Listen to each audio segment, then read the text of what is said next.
Thierry, la dernière à la maison, est-ce que ça suffit en soi à préparer un match, j'allais dire? En soi, non, mais j'espère quand même que tous les joueurs seront motivés pour bien finir. On a réussi à gagner face à Guingamp, ça serait dommage de relâcher. Euh, Finir une année à domicile, c'est jamais un détail. Devant notre public, ça serait bien de leur offrir une dernière victoire. Après, on sait qu'on joue à une équipe qui va jouer sa survie. Donc, c'est forcément un contexte très particulier quand vous n'avez plus rien à jouer en termes comptables.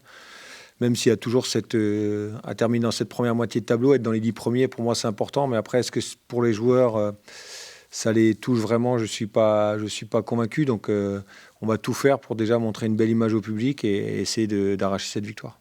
Pourquoi tu n'es pas convaincu que les joueurs Bah, physiquement. pas nos joueurs, hein. Je pense que les joueurs en général, aujourd'hui, leur dire on termine dans les 10 premiers, je ne sais pas si ça les motive vraiment. Après, pour moi, c'est même pas ça qui est important. L'important, c'est qu'ils aient envie de gagner à domicile et quelle que soit la raison, peu importe, il faut qu'ils en mettent une dernière fois le maximum sur le terrain. Et parce que demain, samedi soir, sans donner le maximum, ça sera très dur de gagner, hein. On a vu cette équipe, j'ai regardé le match face à Reims. Donc il va falloir s'attendre à un bloc ultra compact.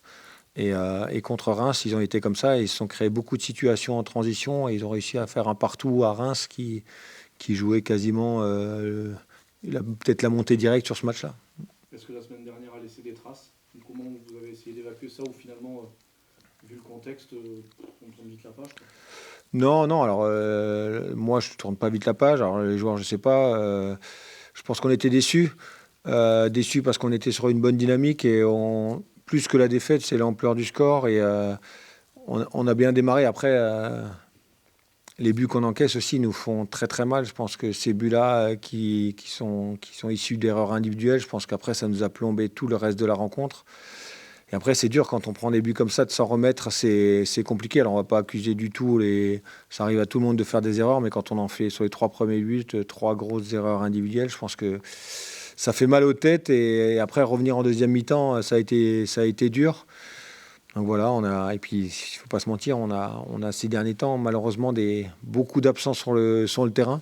Donc on va essayer de bien finir. Il nous reste 2 matchs. Il nous reste Nancy à domicile et après un match à Reims qui va être tout sauf simple, hein. On joue 2 équipes d'abord une qui joue sa survie en Ligue 2.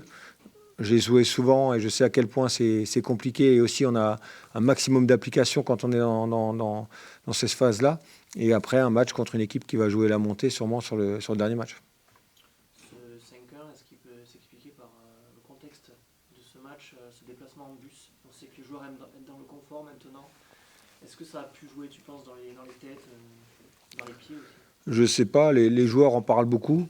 Moi, j'ai pas du tout envie de me réfugier derrière ça, parce que c'est trop facile, hein. Je veux dire, je sais pas s'il y a beaucoup de clubs de Ligue 2 qui font des déplacements tout le temps en avion. Donc, on a fait 10 heures de bus, c'est la vie, hein. Aujourd'hui, ça fait partie de la vie de footballeur. Aujourd'hui, il y a de moins en moins de maillots, de moyens dans le foot, hein. Quand on voit les droits télé, ce qui va arriver pour la Ligue 2 l'année prochaine, peut-être qu'on va être obligé d'en faire 7 ou 8 des déplacements comme ça. Donc pour moi, c'est une fausse excuse et jamais je me réfugierai derrière ça. C'est sûr que ce n'est pas les conditions optimales, mais c'est la vie, hein. Je pense que c'est le cas de beaucoup d'équipes de Ligue 2 et encore plus de nationales. Donc aujourd'hui, ce déplacement-là, il a été fait en bus, aussi pour des raisons d'économie budgétaire. Et voilà, mais c'est trop facile de dire que la fatigue, la défaite vient de ça. Non, enfin, moi, je me cache pas derrière ça. Comment tu organises tes semaines maintenant? Évidemment, il y a la fin de saison, mais il n'y a plus rien à jouer. Il y a une autre saison à préparer. Comment tu t'organises entre les entraînements, j'imagine, les réunions aussi? Ouais, déjà, en termes d'entraînement, je pense que il y a beaucoup moins de séances tactiques parce que les joueurs, maintenant, à la fin de saison, ils en ont plus envie. C'est beaucoup plus dur de leur faire avaler les séances qu'on fait d'habitude. Donc on essaye vraiment de mettre un maximum d'intensité sous forme jouée. Donc on essaye vraiment de les intéresser jusqu'au bout, qu'ils prennent du plaisir toute la semaine d'entraînement, mais à garder cette intensité-là. Et après, oui, moi je me concentre vraiment jusqu'à la fin sur l'équipe. Après, c'est sûr que les joueurs, il y a des gens qui parlent, ils sont en contact avec leurs agents, il y a beaucoup de choses qui se passent autour. Et ça, pour nous, quand on est coach, c'est compliqué parce que comment le gérer, c'est impossible pour nous. Donc la seule chose, c'est de se concentrer un maximum sur le match et sur l'équipe, sur ceux qui vont débuter. Et voilà, après, tout l'environnement, nous, on n'a aucun moyen de le gérer. Hormis, effectivement, terminer le plus haut possible, et c'est pas rien, vu le contexte que tu décris où il n'y a plus grand-chose d'autre à jouer. Est-ce qu'il y a des moments où on se dit, vivement qu'elle se termine quand même cette saison? Non, j'ai jamais pensé ça parce que pour moi, chaque match, c'est un plaisir. Donc après, je peux comprendre que certains joueurs puissent penser ça. Moi, je pense on est employé d'un club, on est salarié, on lui doit le respect. Et le respect, c'est de donner le maximum sur le terrain, quel que soit. Parce que des fois, on donne le maximum et il n'y a pas le résultat à la clé. Mais au moins de donner le maximum à la fois pour le club et à la fois pour nos supporters. Et je pense que quand on a la chance de finir un match à domicile où on est 9e, ça peut être malgré tout historique de terminer dans les 10 premiers. Donc il y a quand même ce côté-là que moi j'ai du mal à dire qu'on abandonne. Donc j'espère que tout le monde sera à fond pour ce match et essayer de l'emporter. Après, c'est du foot, il adviendra ce qu'il advient. Cette équipe qui n'a pas gagné depuis 10 matchs, mais qui effectivement joue sa peau, quel problème elle peut poser? Là, si les gens qui ont regardé Reims, on voit très très bien les problèmes qu'ils peuvent poser. Hein. Ils sont vraiment compacts, ultra denses à la fois en largeur et en profondeur. Et après, ils jouent les transitions. C'est une équipe qui est très forte sur les coups de pied arrêtés aussi. Donc, les équipes du bas de tableau, souvent, quand elles jouent leur survie, elles jouent comme ça. Hein. Aujourd'hui, on voit Laval qui gratte un maximum de points. Nancy, ils sont dans cette dynamique-là aussi, hein, parce que faire un partout à Reims, quand ils jouent à monter, c'est pas facile. Donc, on sait que ça va être un match très très compliqué pour nous, mais à nous de répondre présent. Tu risques d'avoir une grosse pénurie de défenseurs centraux. Comment tu vas gérer ça et est-ce que c'est pas l'occasion de redonner une chance à Seti Karamoko qui est hors groupe depuis quelques matchs?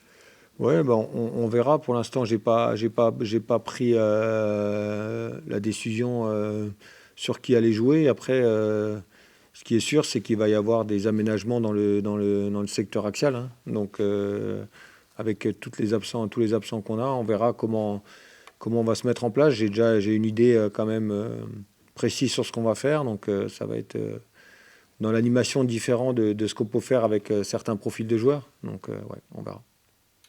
Est-ce que tu as déjà une visibilité sur la saison prochaine des joueurs qui vont rester?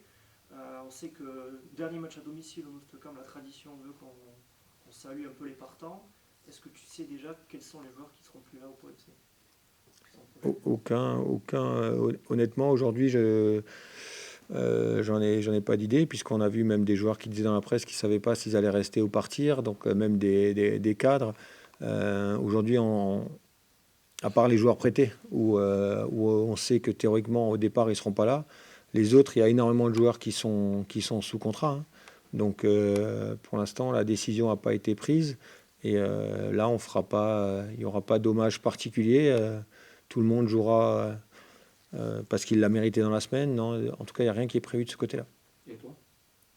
Et moi, vous en saurez bientôt plus. Hein. Tu as déjà fixé une date de reprise? Tu as déjà organisé un peu le... Non, c'est en discussion. C'est en discussion, mais après, le problème, c'est aujourd'hui l'effectif. Quel sera notre effectif? Donc, il faut avancer au fur et à mesure là-dessus, parce qu'on a quand même aussi de nombreux joueurs qui sont prêtés. Donc, eux ne seront plus là. Et après, on entend beaucoup de joueurs qui seraient susceptibles d'être transférés. Donc aujourd'hui, il y a un peu il y a du flou là-dessus. Mais bon, un club comme Pau, faut pas se mentir, hein, c'est un peu le lot de chaque année.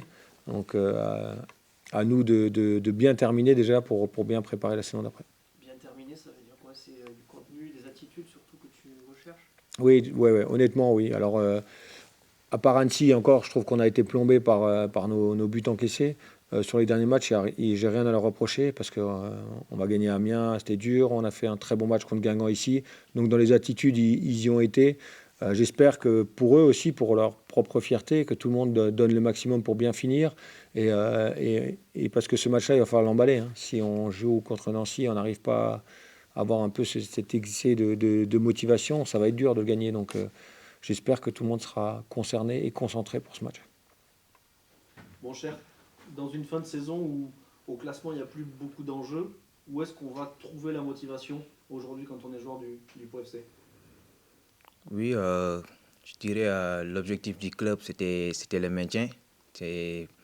L'objectif principal, c'était le maintien. On l'a fait et c'est bien. Mais il nous reste encore 2 matchs et on est motivé de terminer en beauté.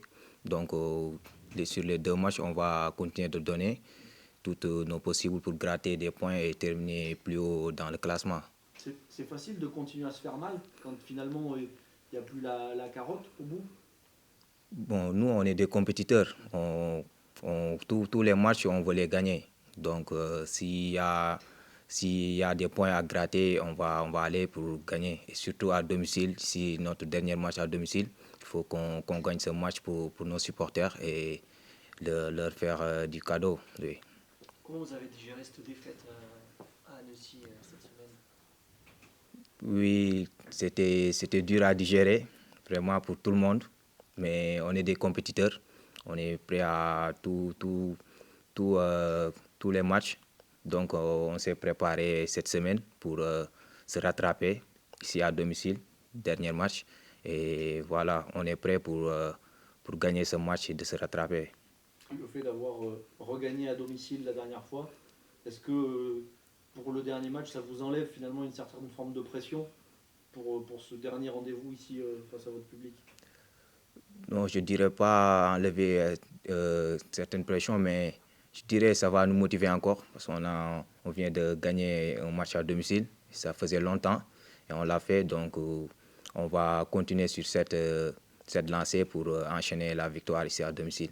Tu te prépares à jouer en défense centrale? Je ne sais pas, moi, je m'entraîne toujours là où le coach décide de me faire jouer ou de dépanner. Je suis prêt pour l'équipe. Ouais. Comment tu te sens à ce poste?